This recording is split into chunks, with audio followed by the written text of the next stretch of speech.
écoutez Europe 1, il est 9h30. Le journal des médias avec Thomas Joubert. Bonjour Thomas. Bonjour, à la une ce matin, un sondage plébiscite Laurent Ruquier. Anne-Sophie Lapix revient sur le règlement de compte entre Baffy et Jérémy Michalak. Et puis Faux Voto, la danseuse de Danse avec les stars se blesse méchamment.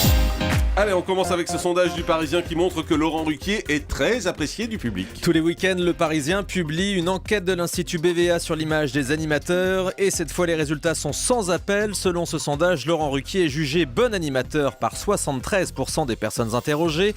Parmi les qualificatifs qui reviennent le plus pour le définir, on trouve impertinent, sympathique, talentueux, collectif, ouvert, sans préjugés et drôle. C'est un plébiscite. Du côté des critiques, il est jugé bobo et agaçant. Mais 67% des sondés se disent prêts à regarder sa nouvelle émission sur France 2 qui commencera le 20 janvier. Il est plébiscité par les jeunes aussi. Et d'ailleurs, la bande de chroniqueurs de Laurent Ruquier pour cette émission se complète. Oui, l'émission pour tous. Après Jean-Marie Bigard, Christine Bravo et Philippe Gueluc qui ont déjà annoncé qu'ils feraient partie de l'aventure, c'est au tour d'Isabelle Motro de rejoindre la bande. Laurent Ruquier l'a annoncé lui-même vendredi dans son émission sur Europe 1. On devrait également retrouver Stevie Boulet et Annie Lemoine, ainsi que l'humoriste Jérémy Ferrari, tous des fidèles de Laurent Ruquier.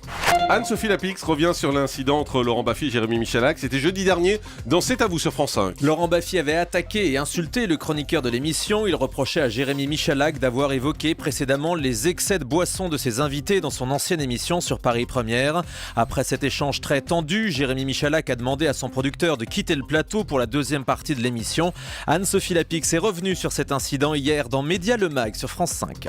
On n'est pas une émission de télé-réalité sur laquelle on se bat, on règle ses comptes. Je déteste les gens qui règlent leurs comptes à travers un écran comme ça. Ouais. Ça se fait beaucoup en ce moment, mais je ne comprends pas qu'on le fasse. On a continué l'émission. Jérémy Michalak, il est parti au dessert. Pour la deuxième partie, il n'avait pas envie de rester. Il est parti, il est resté pendant tout le dîner. Il y a eu 15 minutes de dîner, il est resté. Voilà.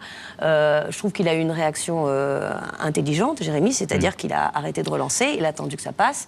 Et voilà, on n'avait pas envie de rentrer dans ce genre d'émission et d'explications sur un plateau.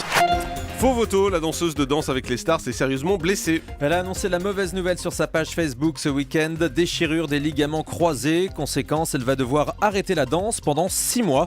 Ça tombe très mal puisque Fauve devait commencer la tournée Danse avec les stars jeudi à Paris-Bercy jusqu'au mois de février. Elle va devoir se faire opérer du genou avant d'entamer des séances de rééducation. On le savait, nous, sur Europe 1, mais désormais le monde entier le sait. Wendy Bouchard est une femme en or. Oui, c'est une femme toute dorée que vous accueillerez tout à l'heure dans le flash de 10h. Déjà, magnifique. Wendy Bouchard, présentatrice d'Europe Midi et de Zone Interdite sur M6, a donc remporté ce trophée de femme de médias ce week-end lors de la 21e édition des Femmes en Or organisée à Avoriaz. Dans cette catégorie, elle était en compétition avec Elisabeth Quint d'Arte, Apolline de Malherbe de BFM TV et les journalistes Anna Cabana et Naïda Nagat. Bravo à elle. L'équipe 21 lance une nouvelle émission d'investigation. Oui, la chaîne d'information sportive diffusée sur le canal 21 de la TNT muscle ses soirées avec un nouveau rendez-vous ce soir à 20h45. Une émission d'investigation sur le monde du sport avec un documentaire suivi d'un débat. Pour ce premier numéro ce soir, un sujet très sérieux, les violences sexuelles dans le sport. Selon une enquête, 17% des sportifs se disent avoir été déjà victimes d'attouchements ou d'agressions sexuelles. Et puis le Parisien décerne ce matin ses étoiles de l'année. La rédaction du quotidien s'est réunie pour décerner ses prix culturels avec une grande place accordée à la télévision. The Voice est sacré meilleur divertissement. Cache Investigation présenté par Élise Lucet sur France 2, meilleur magazine. De bons choix. Oui, ça c'est vrai. Du côté des séries, Fais pas ci, fais pas ça, meilleure série française. Et Homeland, diffusé sur Canal et sur D8, meilleure série étrangère. Enfin, félicitations spectacle Disco, produit par Europe 1, sacré meilleure comédie musicale de l'année. Et puis la disparition d'une grande figure de la télévision, France Roche, qui est décédée samedi. France Roche, elle avait été la spécialiste du cinéma et des spectacles pendant des années sur Antenne 2 jusqu'en 1986. Elle avait interviewé les plus grandes stars du cinéma comme Brigitte Bardot, Kirk Douglas, Jean Marais ou Simone Signoret. Elle avait également tourné dans une quinzaine de films. France Roche, décédée samedi à l'âge de 92 ans.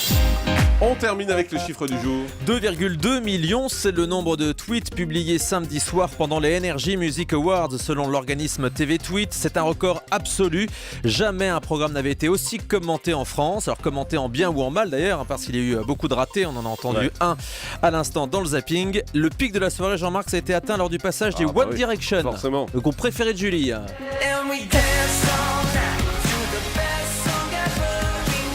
Vous connaissez les One Direction, Julie, On a rassurez-vous. entendu parler. Ici surtout. C'est un boys band pour les jeunes, pour les petits, pour les ados, pour les gamins, non Non, regardez Thomas est fan, hein. Thomas, c'est pas vrai, je sais ce que je vais vous offrir pour Noël. Il est resté très gamin, vous savez. C'est ça.